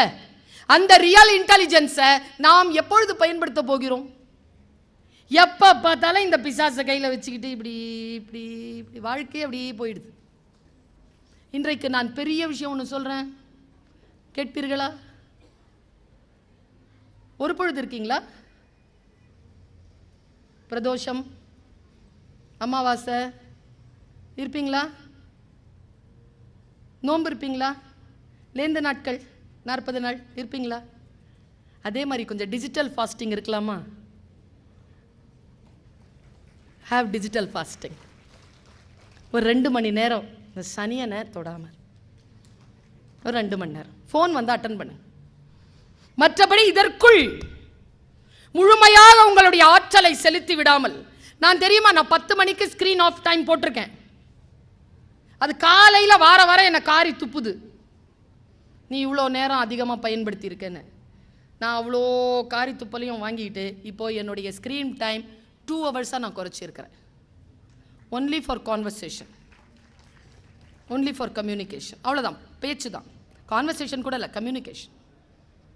தேவையற்ற விஷயங்களை இதற்குள்ளாக பார்த்து கொள்ளாமல் எனர்ஜியை சரியான வகையில் செலுத்துவது. பெண்கள் இந்த விஷயத்தில் மிக மிக கவனமாக இருக்க வேண்டும். குழந்தை காணோம் என்று ஓடி போலீஸ் ஸ்டேஷனில் போய் கம்ப்ளைண்ட் பண்ண பெண்ணின் கையில் பத்திரமாக இருந்தது அவள் கைபேசி. ஒரு காலத்தில் கிரைண்டர் இருக்குல்லங்க, கிரைண்டர் எங்கே பார்த்தாலும் கிரைண்டர் அட்வர்டைஸ்மெண்ட்டாகவே வரும் ஒரு 20 வருஷத்துக்கு முன்னால். இப்போ கூட நான் போய் கேட்டேன் சில வியாபார தலங்களில், கிரைண்டர்லாம் நல்லா விற்பனை ஆகுதாங்கன்னு. விற்பனை ஆகுது. ஆனால் இன்னும் அதை விட கிரைண்டரை விட அதிகமாக விற்பனை ஆகிறது தோசை மாவு. எங்கோ தவறு நடந்து கொண்டிருக்கிறது. டைம் மேனேஜ்மெண்ட்டுங்கிற பேரில் எங்கேயோ தவறு நடக்கிறது. நான் சொல்கிறேன் பாருங்க, ஒவ்வொரு பெண்ணும் அல்ல ஒவ்வொரு ஆணும் உங்களுடைய சமையல் அறைக்கு மருத்துவ நிலையம் என்று பெயர் வையுங்கள். அது உங்கள் மருத்துவ நிலையம். சமையல் அறையில் இருந்து வீட்டிலே சாப்பிடக்கூடிய பழக்கத்தை பெண்கள் தான் முன்னெடுத்தாக வேண்டும். வேலையை ஆண்களிடம் வாங்கிக் கொள்ளுங்கள். எப்ப பார்த்தாலும் வெறும் அந்த ஆர்டர் ஆர்டர் ஆர்டர் ஆர்டர் ஆர்டர்னு போய் இன்றைக்கு குடும்பம் என்கின்ற அமைப்பில் இருந்து, பெண்கள் என்கின்ற நிலையில் இருந்து, ஆளுமையில் இருந்து நாம் எங்கோ வெளியேற்றப்பட்டு விட்டோமோ என்கின்ற அச்சம் எனக்கு வருகிறது என்பதற்காக சொல்லுகிறேன். நான் வீட்டிலே சமையல் செய்து பெண்கள் அடிபட வேண்டும் என்கின்ற கருத்தை உடையவள் இல்லை. ஆரோக்கியத்திற்காக சொல்லுகிறேன். ட்ரெடிஷனல் ஃபுட் ஆண்களும் பெண்களுமாக சேர்ந்து இதை நாம் முன்னெடுக்க வேண்டும். பல நேரங்களில் நெகட்டிவ் தாட் இருக்குல்ல, இந்த நெகட்டிவ் தாட்டை நாம எப்படி அப்புறப்படுத்துவது? பெண்கள் பெரிய விஷயத்தை நான் சொல்றேன்ல, தொண்டை விட பெருசு என்னங்க இருக்கு? நான் ஒன்று கேட்குறேன், இந்த நெய்வேலியை இந்த உலகம் கொஞ்சம் திரும்பி பார்க்கட்டும். You are all well established workers of a esteemed institution. Okay, நீங்கள் அவுட் சோர்ஸ் பண்ணியிருக்கலாம்ல. எதுக்குங்க எக்ஸிக்யூட்டிவ் ஆஃபீஸர்ஸ், மேலதிகாரிகள் எல்லாம் சேர்ந்து 3 மாதமாக உழைத்து ஒரு கண்காட்சியை பொதுமக்களுக்காக நடத்துகிறீர்கள் என்றால் சாதாரண விஷயம் அல்ல அது. நான் பெயர்ந்து வந்து பேசுறேன்ல, எங்க வீட்டில இருந்து நான் இங்க வரதுக்கு 4.5 மணி நேரம் பயணம் செஞ்சு வரேங்க. நான் மறுபடியும் பயணம் செய்து வீட்டுக்கு போறேன். நாளைக்கு 7:45 மணிக்கு எனக்கு கல்லூரி. மத்தியானம் நான் சாப்பிடல. இத்தனை தியாகங்கள் செய்தால்தான் இத்தகைய வேலைகள் செய்ய முடியும். நான் உங்க எல்லாருக்கும், பெண்கள் எல்லோருக்கும் சொல்லுகிறேன், பிளான் யுவர் டே. நான் சொல்றது சின்ன விஷயம் இல்ல, ரொம்ப பெரிய விஷயம். வீட்டில் போய் ஒரு வேலை செய்றீங்களா? இந்த சகோதரி சொல்ற ஒரு விஷயத்தை செய்யுங்க. ஒரு ஆள் ரொம்ப ஆரோக்கியமா வாழணும்னா எத்தனை வருஷம் வாழலாம்? சும்மா ஒரு ஆவரேஜா சொல்லுங்களேன். எவ்வளோங்க? 70 வச்சுக்கலாமா? 70. ஓகே, 70 இயர்ஸ் ஆரோக்கியமாக ஒருத்தங்க வாழறாங்கன்னு வச்சுக்கோங்களேன். இப்போ வீட்டுக்கு போய் நான் சொல்கிற விஷயத்தை மட்டும் பண்ணிங்கன்னா, இன்னிலிருந்துங்க நான் கூட்டத்துக்கு பேசுபவள் இல்லை, நான் இண்டிவிஜுவலாக பேசிகிட்டு இருக்கிறேன். உங்கள் இண்டிவிஜுவலாக பேசிகிட்டு இருக்கிறேன். வீட்டுக்கு போய் என்ன பண்ணுங்க, 365 × 70 போடுங்களேன். 25,550 நாள் வரும். அவ்வளோதானா? அவ்வளோதான். only 25,000 days, 25,550 days. ஓகே, இப்போ 40, 45, 30, 35, 50, 55, 60 இருக்குல்ல, இன்ட்டு 365 டேஸ் போட்டு இந்த 25,000 டேஸோட கழிச்சிருங்க. என்ன பயமா இருக்கா? இதில் 3 8 இல்லை, ஒரு 8 தூங்கி கழிக்கிறீங்கல்ல, அதில் 3ல் ஒரு பங்கு கழிச்சிருங்க. அதுக்கப்புறம் பேசாமல் இருக்கிறது, கோச்சிக்கிறது, இந்த கொரோனா மாதிரியான பேண்டமிக்கில் மாட்டிக்கிறது, டிராஃபிக்கில் மாட்டிக்கிறது, சண்டை போடுறது, நோய்வாய்ப்படுறது, அடுத்தவங்களோட பிரச்சனை பண்ணிக்கிறது, போலீஸ் ஸ்டேஷன் போய் நிற்கிறது, டாக்டர்கிட்ட போய் நிற்கிறது, வக்கீல்கிட்ட போய் நிற்கிறது, இந்த டைமெல்லாம் இருக்குல்ல, இதெல்லாம் மன உளைச்சல் எல்லாம் கழிச்சிட்டிங்கன்னா இந்த ஹவையில் இருக்கிறவங்களுக்கு ஒரு 2000 நாள் இருக்குங்க குவாலிட்டி டைம். நிறைய பேருக்கு போனஸில் ஓடிட்டுருக்கு. இல்லை, நான் டைமே இல்லை யாருக்கிட்டையும். Time is everything. இந்த டைமை பெண்கள் சரியாக பயன்படுத்துகிறீர்களா? இந்த ஒரு ஆண் இவரை கூப்பிடுறேன், ஒருத்தரை கூப்பிடுறேன், சார் சீக்கிரம் வாங்க சார், குடுகுடுன்னு ஓடி வந்துடுவாங்க. இந்த பொதுமக்களை பெண்ணை ஒருத்தர் கூப்பிடு, ஓடி வாங்கன்னு சொன்னா நானே உட்காந்து எந்திரிக்கிறதுனா 3 ரவுண்ட் அடிக்க வேண்டியிருக்கும். டெய்லி காலையில் ப்ளவுஸ் மாட்டும் போது பிபி மிஷின் மாட்டுற மாதிரியே இருக்குது. நமக்காக நாம் சமைத்துக் கொள்வது, நமக்காக நாம் நேரம். நான் ஒன்று சொல்லவா, நம்மை விரும்புகின்ற நம் வீட்டு ஆண்களுக்கு பெண்கள் தருகின்ற மாபெரும் பரிசு நாம் ஆரோக்கியமாக வாழ்வது தானே தவிர வேறு எதுவுமே கிடையாது. ஆயுளோடு வாழ்வது தான். ஆயுளோடு வாழ்வது. அந்த ஆயுளோடு வாழக்கூடிய அந்த வசதிகளை பெண்கள் முன்னெடுக்க வேண்டும். உங்களுக்கு விருப்பமானதை உண்டு, உங்களுடைய விருப்பமான அந்த மருத்துவ செலவுகளை செய்து, உங்களுக்கு விருப்பமான உடற்பயிற்சியை செய்து, உங்களுடைய விருப்பமான விஷயங்களில் ஒரு நாளைக்கு இது டிஜிட்டல் ஃபாஸ்டிங் 2 மணி நேரம் இருக்கிற மாதிரி உங்களுக்கு என்று பார்த்துக் கொள்வதற்கு ஒரு 1 மணி நேரம் தருவீர்களா? Just 1 hour. நல்ல விஷயங்களை படிப்பதற்கும் படிப்பதை பேசுவதற்கும் சூழலை அதிகப்படுத்திக் கொள்வது. நல்லா தெரிஞ்சுக்கோங்க, ஆண்களுக்கு சொல்லுகிறேன், பெண்கள் மாதவிடாய் காலங்களில் உங்கள் வீட்டில் பெண்கள் இருக்கிறார்கள் என்றால் மாதவிடாய்க்கு முன்னால் இருக்கக்கூடிய 5 நாட்களில் அவங்களுக்கு மூட் ஸ்விங் இருக்கும். எது பேசினாலும் அவங்களை எரிச்சலா தான் பேசுவாங்க. அதற்கு காரணம் அவர்கள் அல்ல, அவர்களுடைய ஹார்மோன்ஸ். அவர்களிடத்தில் பெருங்கருணையுடன் நடந்து கொள்ளுங்கள். பெண்கள் உங்களுக்கு நீங்களே பார்த்துக் கொள்ளுங்கள். அந்த டைம்ல மட்டுமே சிக்கல்கள் எதுவும் செய்யாமல் வீட்டிலே இருக்கக்கூடிய பொருட்களை மாற்றி அமைப்பது, கொஞ்சம் ஷாப்பிங் போகிறது, கொஞ்சம் வீட்டில் இருக்கக்கூடிய நல்ல விஷயங்களை பார்ப்பது என்று உங்கள் மனதை தியான நிலையில் மற்ற நிலையில் செலுத்திக் கொள்ளுங்கள். என்னை பார்ப்பதற்கு 3வது ஆள் கிடையாது, நான் தான் எல்லாவற்றையும் பார்த்து கொள்ள வேண்டும். எனக்கு தெரிஞ்சுங்க, நான் இதை டிவியில் சொல்லியிருக்கேன், உடனே நான் அதை பதிவு பண்ணேன். என் ஃப்ரெண்டுங்க, சின்ன வயசுங்க, அவளுக்கு என் கூட ஸ்கூல் படித்தவ, எங்கே கூப்பிட்டாலும் வரமாட்டா, குரூப் மெசேஜையே பார்க்க மாட்டா. பொண்ணு வந்து இது என்ன மெடிக்கல், பையன் வந்து இன்ஜினியரிங், வயசான மாமனார் அந்த ஆள் வந்து குஜராத்தில் இருக்காரு ஏதோ ஒரு கம்பெனியில். இந்த மாதிரி எல்லாமே பார்த்துக்கிறா. திடீர்னு செய்தி வருதுங்க, அவ ஹார்ட் அட்டாக்ல இறந்துட்டான்னு. எப்படி இறந்தா, என்ன இறந்தா, எதுவும் தெரியாது. அந்த அவருடைய கணவரை அவள் இறந்த 3 மாதத்தில் நான் சந்திக்கிறேன். எப்படிங்க இருக்கு வீடு, எப்படி இருக்கு, நீங்க எப்படி இருக்கீங்க? அவர் சொன்ன பதில் எனக்கு எப்படி இருந்துச்சு தெரியுமாங்க? ஓரளவு செட்டில் ஆகிட்டு இருக்கிறோம் மேடம்.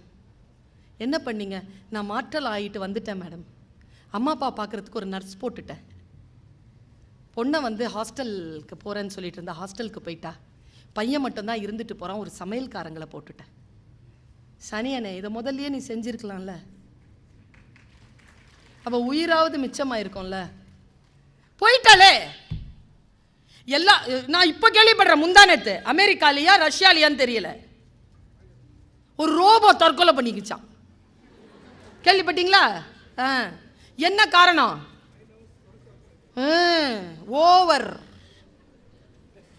ஓவர் டைம் அதிகமா வேலை செஞ்சதுனால, ஓவர்லோடடா வேலை செஞ்சதுனால அந்த ரோபோவே தன்னைத்தானே வந்து இழந்து தன்னைத்தானே பிடுங்கிக்கிச்சிங்க. அது வேண்டான்னு சொல்லிருச்சு. எவ்வளோ பயப்படுறாங்க பாருங்க. வெளியில போறவங்கள என்ன நினைக்கிறீங்க நீங்க? நான் பேசுவதெல்லாம் சத்தியம்ங்க. பெண்களுக்கு கொஞ்சம் ஸ்பேஸ் கொடுங்க. Space, give space to them. பெண்களே, உங்களுக்கான ஸ்பேஸை நீங்கள் எடுத்துக்கொள்ளுங்கள். இந்த எப்படி எடுத்துக்கொள்வது, இந்த ஒரு விஷயத்தை சொல்லி முடிக்கிறேன். நான் என்ன டிவியில் நான் சொல்லி கேட்டிருக்கலாம். ரொம்ப காலத்துக்கு முன்னால் எனக்கு நேர்ந்த அனுபவம். அது ரொம்ப காலத்துக்கு முன்னால் நேர்ந்த அனுபவம். கல்கட்டா போயிருந்தேன். எனக்கு காளி ரொம்ப பிடிக்கும். என் பேச்சை கேட்குறவங்களுக்கு தெரியும் எனக்கு காளி பிடிக்கும், ரொம்ப பிடிக்கும் எனக்கு காளி. நான் சார்ந்திருக்கிற சமூகம் வேற. ஆனாலும் நான் கல்கட்டா போனால் காளிகாட் போயிடுவேன். காளிகாட் போனேன் ஒரு வாட்டி, ஃபஸ்ட்டு தடவை. எனக்கு ஹிந்தி தெரியும்ல, க்யூவில் நின்று போயிட்டேன். இந்த அம்மாவை பார்க்குறேன், நாக்க வெளில தொங்க போட்டு நிற்கிறா. சாரி சுற்றி இருக்குது. இப்போல்லாம் நீங்கள் போனால் பார்க்க முடியாது, உங்களை மேலேருந்தா பார்க்க முடியாது. நாங்கள் கீழேருந்து பார்த்தோம். சுற்றி துணி, கையிலெல்லாம் வளையல் போட்டிருக்கோம். நாக்கு இப்படி இருக்கும், இவ்வளோ பெரிய நாக்கு தொங்கியிருக்கும். கிட்ட போயிட்டேன். ஒரு டவுட்டு, இவ்வளோ கோபமான ஆள்கிட்ட என்ன பிரார்த்தனை பண்ணுவீங்க? இப்போ நம்ம அம்மா கோவமா இருந்தா கிச்சனில் இருக்கா, சாமா கோவத்தில் இருக்கா, போயிடுவீங்களா கிட்ட? என்ன சமையல் கேட்டுருவீங்களா? கோவமா இருக்கிறவங்கிட்ட எப்படி கேட்குறீங்க? நான் இதை கேட்டுட்டேங்க. அந்த பூசாரி சொன்ன பதில் தான் சூப்பர். அவ கோவமா இல்லை, அவளுடைய இந்த இடத்த பாருங்க, நான் காளியுடைய இந்த இடத்த பாருங்களா, அப்படி சிரிச்சிட்டு இருப்பான். அது கோபம் தணிஞ்ச இடமா? நாக்கு வெளியில தள்ளுனாலே யோகா இதில் கோபத்தை தணிப்பதற்கு நாக்கை வெளியில விட்டு விட்டு எடுப்பாங்க. கோபம் தணிந்த இடமா அது? கோபம் தணிந்த இடத்தில் அம்மாட்ட எது கேட்டாலும் கிடைக்கும். ஆனால் அவள் உஷாராகிறதுக்கு முன்னால் கேட்டுடணும். அந்த பீரியட், அந்த டைம் இருக்குல்ல, ஃப்ரீசிங் பாயிண்ட், அது அதை வச்சிருக்காங்க நம்ம ஹிந்து மதத்தில். ஓ மை காட், என்ன பொசிஷன் தெரியுமா அது? அம்மா கிட்ட கேட்குறப்ப எது வேணாலும் சாங்ஷன் ஆகும்ல. அவள் கோவம் தணிஞ்சிருக்கிற அந்த வினாடி என்ன கேட்டாலும். அங்கே போய் பாருங்க, பலிக்கு யாரை கொடுக்குறாங்க தெரியுமா? ஆடு கோழியெல்லாம் கொடுத்துட்றாங்க. தனியாக பலிப்பீடம் ஒன்று இருக்கு, கொண்டு வந்து பக்தர்கள் தன் தலையை வைக்கிறார்கள். சரியை நான் அங்கே தான் பார்த்தேன். தலையை வச்சு என்ன சொல்றாங்க தெரியுமா? அம்மா, இதோ நான் என்னை முழுமையாக உன்னிடத்தில் பலி கொடுத்து விட்டேன். இனி இது பிறப்பு உன்னுடையது. இனி என்னை பாவங்களில் இருந்து நீ காப்பாற்றுவாயாக. நான் என் பாவங்களில் இருந்து முழுமையாக உன்னிடத்தில் சரணடைந்து நான் விடுதலையாகி விட்டேன் என்று தலையை பலியில் வைத்துவிட்டு கற்பூரம் ஏற்றிவிட்டு வழிபடுகிறார்கள். ரெட்டு தான் எல்லாம். அவன் சொன்னா கோபம் தணிஞ்ச இடம் நான். எப்படின்னு காலப்பாரு. நான் யாராலையும் நீங்க எல்லாம் கால் தரிசனம்லாம் உங்களுக்கு கிடைக்குமான்னு தெரியல. இப்போல்லாம் கால் தரிசனத்தில் பார்க்குறேன், இப்படி இருக்குங்க, நெஞ்சில் மீழ்ச்சிட்டு இருக்கா, இப்படி நிற்கிறா காளி. ஒரு ஸ்டெப் ஃபார்வர்டில் இருக்கும் அவளுக்கு. என்ன நடந்துச்சின்னு கேட்டேன். அப்படி சொன்னாருங்க அந்த பூசாரி. கடவுளை வர நல்லா வைக்கணும், காளியை வர நல்லா வைக்கணும். அந்த ஐயா சொல்கிறார், உருதுல தான், ஹிந்தியில் சொன்னார். ஒரு நாள் உட்காந்துருந்தாங்களாம், எப்போ பார்த்தாலும் சிவபெருமானுக்கே எல்லா இன்விடேஷனும் வருது. ஒருத்தர் நம்ம பேரில் இன்விடேஷன் வைக்க மாட்டானே. Mister Gopal and family, mister Ramanathan and family, missus and mister Shanmuganathan. சரியா?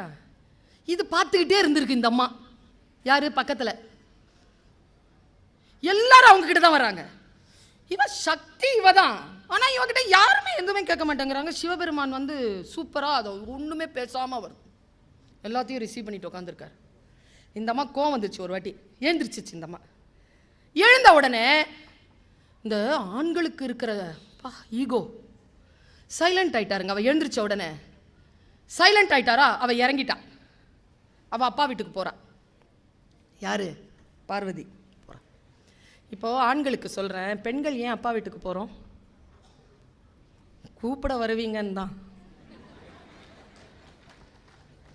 அப்படியே போகிறதுக்கா போகிறோம்? அப்போ ஸ்பாட்லேயே நீங்கள் பண்ணலாம், செய்ய மாட்டீங்க. ஈகோ. போகிறாங்க, போய் நின்று திரும்பி பார்க்குறா, இந்த ஆள் சைலண்ட்டில் போயிட்டாரு கண்ணை மூடிக்கிட்டு. அவளுக்கு இன்னும் கோபம் ஆயிடுச்சு. நேராக போகிறா, கூப்பிட வரவே இல்லை சிவன். கோபத்தில் ஆடுறா. கோபம் கூடுது. கூடி கூடி கூடி அவள் ஆட்டம் ஆட்டம் ஆட்டம் ஆட்டம் ஆடிக்கிட்டே இருந்து ஆடுறா பாருங்க. கை அருந்து விழுது, நாக்கு அருந்து விழுது, தலை அருந்து விழுது, வயிறு அருந்து விழுது. 108 சக்தி தலங்களில் 108 உறுப்புகள் சக்தியோட விழுந்திருக்கு. நீங்கள் காஞ்சிபுரத்துக்கு போனீங்கன்னா தொப்புள் விழுந்த இடம், காஞ்சி காமாட்சிக்கு முன்னாலேயே தொப்புள் வச்சுருப்பாங்க. நாக்கு விழுந்த இடம் தக்ஷணேஸ்வரம், இடுப்பு விழுந்த இடம் கயா. 108 தலங்கள், 107 தான், 8வது அங்கே மேலே. எல்லாம் அருந்து விழுதுங்க. விஷ்ணு வந்து போறாரு, லக்ஷ்மி பிடிச்சிட்டா. அவங்க குடும்ப don't go, she is in very angry level, she is very furious, don't go. நம்ம பிரம்மா போனார், சரஸ்வதி நாக்கில் உட்காரச்சிட்டு கம்முன்னு போயிடாத. அவள் ஆடி ஆடி ஆடி உடம்பெல்லாம் அருந்து விழ சூட்சமாக ஆடிக்கிட்டு இருக்கா. இப்போ வெடிச்சா அண்ட பிரபஞ்சம் எல்லாம் வெடிச்சிடும். உடனே சிவகணங்கள் வந்து சிவன் கிட்ட சொன்னாங்க, யோ உன் பொண்டாட்டி அங்கே ஆடிட்டு இருக்கா, உலகமே அழிய போகுது, நீ கம்முன்னு உட்காந்துருக்கிற, போ போய் பார். சிவபெருமான் எந்திரிக்கிறார், நேராக வர்றார். அங்கே தான் அவளுக்கு காளின்னு பேர் வருது. சக்தி அப்படின்றார். அவ திரும்பி அங்கே பார்க்குறா, ஆடிக்கிட்டு இருக்கா. உச்சம் ஆட்டம், குடும்பம் கிடும்பம் எல்லாம் காளி அப்படி. உனக்கு என்னடி வேணும்? இந்த உலகம் உன்னை மதிக்கணும், அப்படிதானே? இந்த உலகமே நாயகனாக நினைக்கிற நான் இதோ என்னை உன் காலடிக்கு தருகிறேன் போதுமா அப்படின்னு டொம்முன்னு காலில் விழுந்துட்டாருங்க. அந்த அம்மா என்ன பண்ணிச்சு, ஆடிக்கிட்டே காலை வச்சுது பாருங்க சிவன் நெஞ்சில். அந்த சிலையில் பப்பரப்பான்னு படுத்துட்டு இருக்கிறது சிவபெருமான். நான் பார்த்தேன், நீங்களும் போய் பாருங்க. எந்த அரக்கனையும் அவன் மிதிக்கல, சிவபெருமானை மிதிச்சுட்டு இருக்கிறா. பாம்பெல்லாம் இருக்கும், சடாமுடியெல்லாம் இருக்கும். மிஸ்டர் சிவன் அவர் தான் கீழே விழுந்திருக்கிறாரு. உனக்கு நானே கிடைச்சிட்டேன், இந்த உலகத்தில் என்னடி வேணும் உனக்கு என்று சொன்ன உடனே நான் சாமியா நினைச்சு என்னை வந்து திரும்பி பார்க்கலன்னு சொல்றேன். ஏன் சாமி என் காலடிக்கு வந்துருச்சா அன்ன உடனே கோபம் தனிஞ்சா, அந்த தனிஞ்சிற அந்த இடம் தான் காளி. வீட்டில் பார்வதி காளியாக மாறி ஆட்டம் ஆடுகின்ற பொழுது அவளை அடக்குவதற்கு தன்னை முழுமையாக அவள் காலடிக்கு தர வேண்டும் என்று அந்த சிவபெருமானுக்கு புரிந்தது போல் எங்கள் வீடுகளில் இருக்கக்கூடிய சிவபெருமான்களுக்கும் புரிய வேண்டும். பெண்களை அருள் பாலிப்பவர்களாக வைத்திருங்கள். பெண்களே, நீங்களும் உங்களுடைய உச்சத்தை தொடுவதற்கு உணர்வு மேலாண்மையை கையில் எடுத்துக் கொள்ளுங்கள். வாய்ப்புகளை பயன்படுத்திக் கொள்ளுங்கள். வாழ்க்கை ஒரு முறைதான் வரும், அதை மிகச் சிறப்பாக வாழ்ந்து பழகுங்கள் என்று சொல்லி வாய்ப்பளித்தமைக்கு நன்றி பாராட்டி விடைபெறுகிறேன். நன்றி, வணக்கம்.